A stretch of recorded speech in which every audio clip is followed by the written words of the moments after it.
Als Ersten möchte ich hier heute auf der Bühne begrüßen und bitte begrüßen Sie mit einer großen Runde Applaus. It's the man who produced all the Twilight movies from the first one till the last one. He produced many other movies like I, Robot. It's the producer Wyck Godfrey.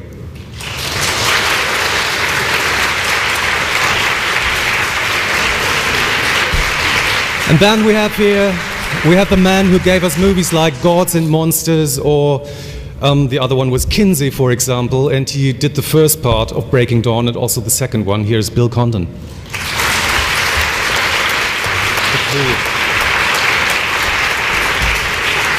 And now we have here the guys you know as Bella, Edward and Jacob, of course, and it's Kristen Stewart, Robert Pattinson and Taylor Lautner.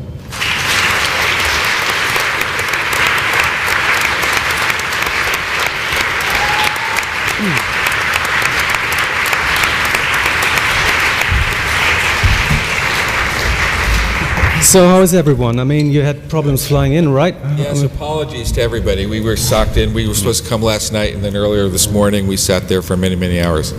Was it scary to land here in Berlin? Or?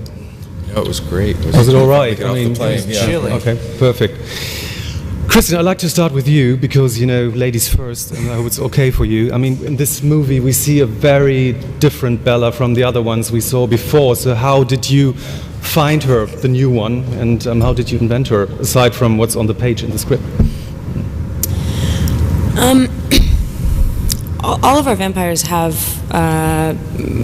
you know, everything that makes them great, everything that makes them really special is coming straight from, even if it's a power or, you know, like something that seems, you know, really fantastical. It does come from who they were as people before, and considering I got to play her for, you know, 3.5 years as a human, I felt like I got to play kind of the most, like, well-rounded. I took every step along the way, so I didn't feel like I was taking this leap into fantasy land. It felt like the next natural step for her. You know, she does just become a really realized version of who she's been all along, and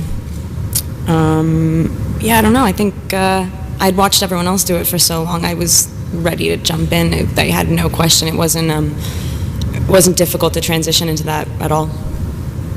Robert, I remember before the first movie started, we were sitting in a hotel room in Los Angeles, as far as I believe, and you said, you know, I can't imagine how this will be, you know, and all the fans that were so excited. So over the years, did you get used to the fans? I mean, the fans are a very important part of this movie. Did you used to get all the madness around it, or do you still think sometimes, you know, this is surreal or too good to be true, or what do you think of that?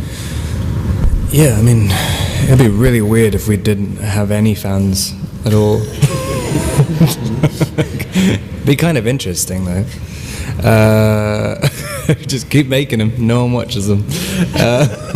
But it was different. Yeah, it's a very strange thing to kind of have this really consistent fan base, and all around the world as well.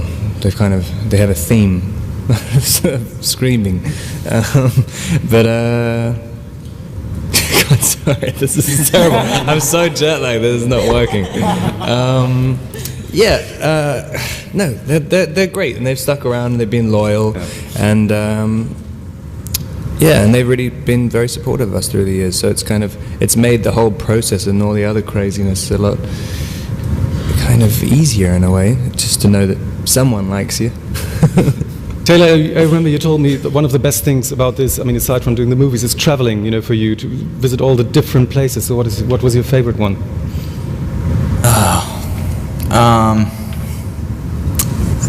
I don't know if I could choose a favorite, but I've loved the traveling. I mean, before I started this franchise, I don't even think I'd been out of the United States. Oh yeah, of course, my favorite's Berlin, by the way. Did I mention that? No, I do.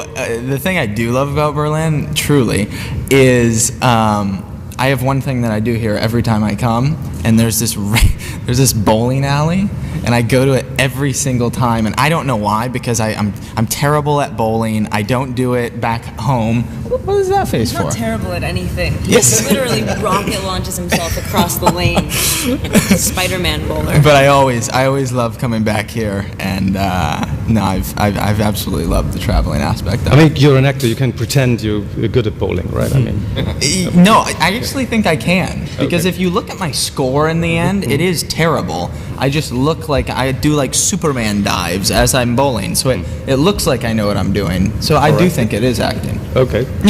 Well, can you talk about the challenge, of releasing a movie in 2 parts? I mean, this is very new for you as well. And what was it like? Yeah, no, it was, but, it was harder for her, I have to say. I was amazed. I think people can see the sort of, this how big an accomplishment it is now that you have the 2 movies to look at, because Kristen would go from being emaciated and pregnant to being this warrior goddess, vampire, all within 24 hours, constantly back and forth. For me, it was just one big, long script that I just kept shooting, but I was amazed by how she specifically, her arc across these 2 movies is immense.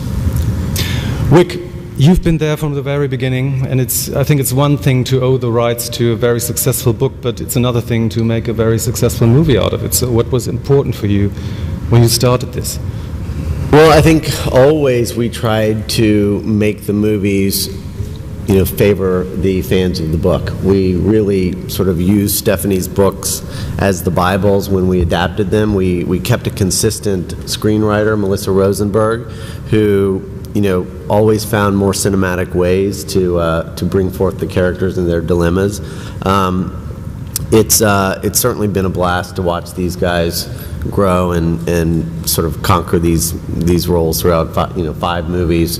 But I think the thing that was probably most exciting to me was using different directors for each of the books, because I felt like the books always had very different themes at the core of them, and not all directors would make the same movie. So I felt like that was a way to keep the movies fresh for audiences, and having Bill for the last 2 movies was fantastic, because I thought the themes of Breaking Dawn were the most complex and mature, and Bill's kind of commitment over the last 2 years, literally every day for 2 years he's been on these 2 movies. I think a lot of people about 6 months ago would have quit pushing and trying to make things better, but he kept on it, and I think the results are fantastic. Liebe Kollegen, jetzt sind Sie dran, und wir beginnen hier in der, von mir aus gesehen, auf der rechten Seite in der 4. Reihe. Da sitzt eine Dame mit einer Sonnenbrille, Sonnenbrille, ich kann es von hier aus nicht genau sehen, und da ist das Mikrofon. Hello, my name is Frauke Ghost from Radio Berlin. Welcome to Berlin again. Where's the bowling alley again? I don't even know. How do you feel about This Is the End?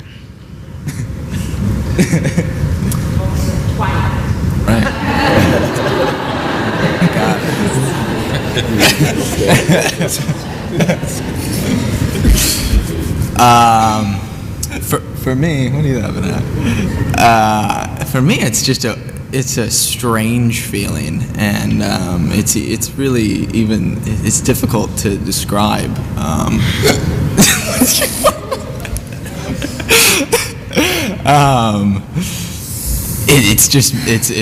It feels, in one sense, it feels like it's gone on for so long because it's been such a huge part of our lives and it's meant so much to us. But in another sense, it's kind of flown by. And then also there's the fact that we finished filming these movies almost 2 years ago. So it feels like we have been done, but then the movies still have yet to come out. So it's all very just confusing, and it is a strange feeling. It's weird. It's weird that it's coming to an end.